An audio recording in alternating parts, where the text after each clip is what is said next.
So, good evening. Mag-set up na ta para sa itong klase at 9 p.m. So, yun na ang mahitabo.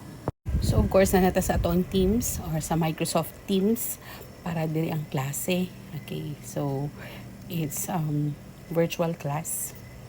And ako ang klasehan kami kay si Janek.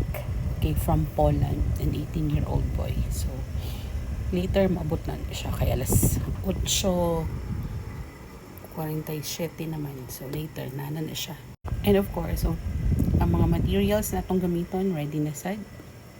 I also have here a PowerPoint presentation if needed later para mas masabtan niya ang among klase. So, ana. Of course, naputay backup camera dira kay para makuha later sa atong time-lapse. So, yun ani na, set up na to. And I'm just waiting for him to arrive dire sa ato ang klase.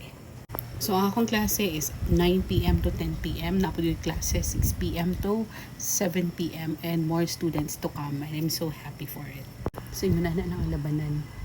Abing nilag na ako kay gibuhat, pero nago kay gibuhat. Pero di lang nato, isikreto lang nato. Isikreto lang nato kay masuko ang mga silingan kung natay himuon sa itong kinabuhi. Please. Atik lang ito eh. So, 360. Dali ata sa itong kwarto. Wala mamantay ka ng office dito sa itong kwarto. Later, ipakita na ko sa inyo ha, sa other video ako ang klase. So, see you. So, this is your teacher Judy for tonight. See you around.